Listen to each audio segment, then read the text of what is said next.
नमस्कार दोस्तों, स्वागत है आपका हमारी जीके की पाठशाला में। और मैं पढ़ा रही हूँ आपको कंप्लीट हिस्ट्री, जिसमें हम मोहम्मद बिन तुगलक के बारे में पढ़ रहे थे। और आज हम उसका थोड़ा रिकैप करेंगे और फिरोज शाह तुगलक के बारे में हम फिर शुरू करेंगे।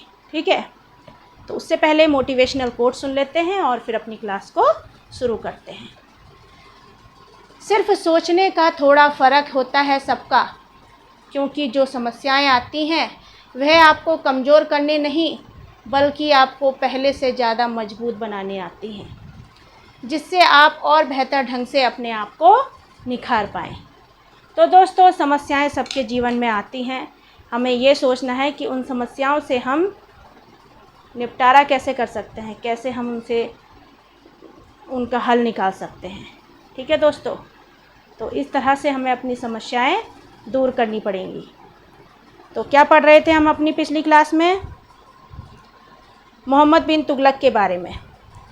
तो दोस्तों, मोहम्मद बिन तुगलक जो हैं, उनका नाम क्या था? उनका नाम था दोस्तों जौना खां। क्या नाम था? जौना खां नाम था। ठीक है। पिता का नाम था गियासुद्दीन तुगलक। गियासुद्दीन तुगलक नाम था पिता का। फिर इन्होंने एक विभाग भी बनाया। जो विभाग कौन सा था? दीवाने कोही। क्या नाम था? दीवाने कोही विभाग था। ठीक है। अब दीवाने कोही विभाग जो है दोस्तों, वो किससे संबंधित है? वो दोस्तों संबंधित है कृषि से। कृषि से संबंधित है वो। फिर अब जो वो दीवाने कोही कृषि से संबंधित है, और उसका प्रमुख कौन है? तो दोस्तों उसका प्रमुख है अमीर ए कोही। कौन है? अमीर ए कोही। ठीक है, अमीर ए कोही इसका प्रमुख है। मेरी लाइन पर मत जाइएगा। आपको कोशिश कर रही हूँ कि मैं दिन प्रतिदिन आपको अच्छे से अच्छा कंटेंट समझा पाऊँ और दे पाऊँ, इसलिए थोड़ा लाइन टेढ़ी मेढ़ी हो रही है, क्योंकि मैं आपको पीडीएफ से पढ़ा रही हूँ। धीरे धीरे कोशिश करूँगी इम्प्रूवमेंट और ज़्यादा आए। ठीक है दोस्तों। तो दोस्तों, मोहम्मद बिन तुगलक ने क्या करा? किसानों के लिए एक ऋण भी शुरू करा, जिसे कौन सा ऋण बोलते हैं? तकावी ऋण या सौंधा ऋण बोलते हैं। कौन सा ऋण? तकावी ऋण या सौंधा ऋण।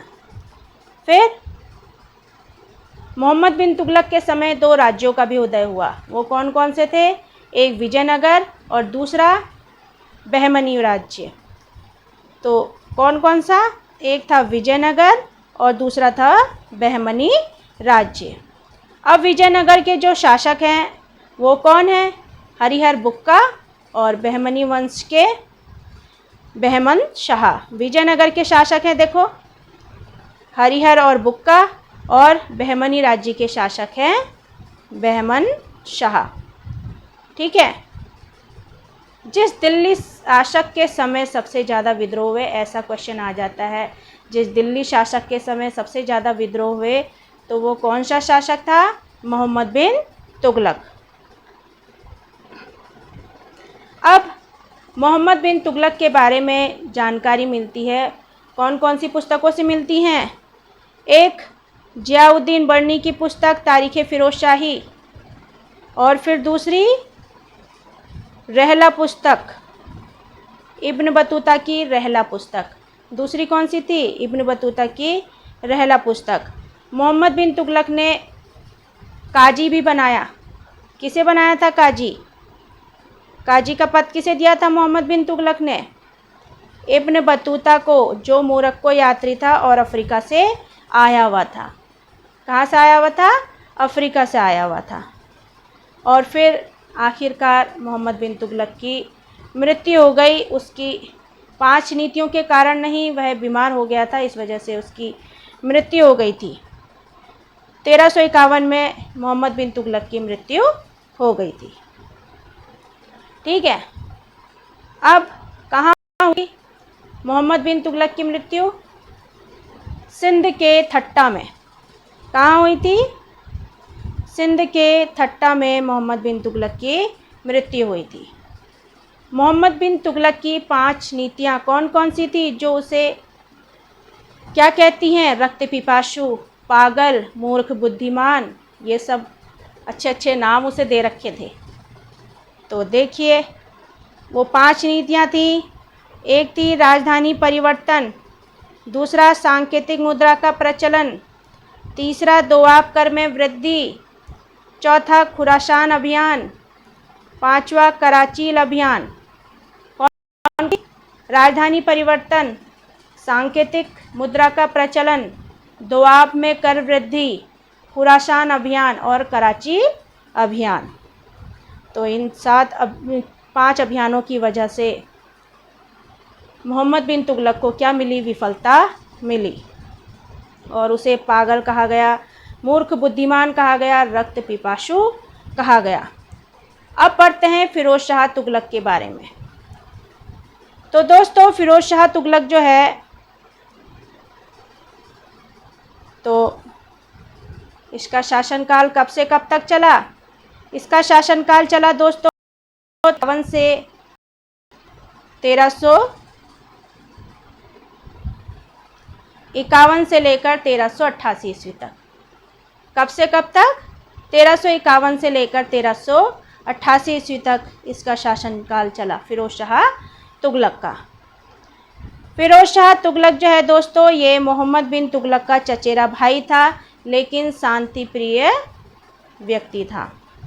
फिर 2 बार फिरोज शाह तुगलक का राज्याभिषेक भी हुआ। एक हुआ सिंध के ठट्टा में और दूसरा हुआ दिल्ली में। कहाँ हुआ? एक हुआ दिल्ली में हुआ। ठीक है। फिरोज शाह तुगलक के राज्य को लोक कल्याणकारी राज्य भी बोला जाता है। क्यों बोला जाता है? क्योंकि फिरोज शाह तुगलक ने सराय बनवाए, जलाशय बनवाए, अस्पताल बनाए, बगीचे बनाए, पुल बनवाए, इन सब का निर्माण करा। फिर आगे उनकी मरम्मत, जो टूट गए थे उनकी मरम्मत भी करवाई। लड़कियों की विवाह के लिए आर्थिक सहायता भी देते थे। ठीक है। फिर आर्थिक सहायता देते थे और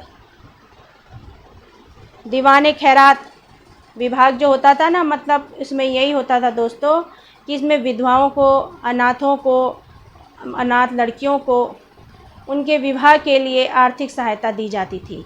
वह होता था दीवाने खैरात।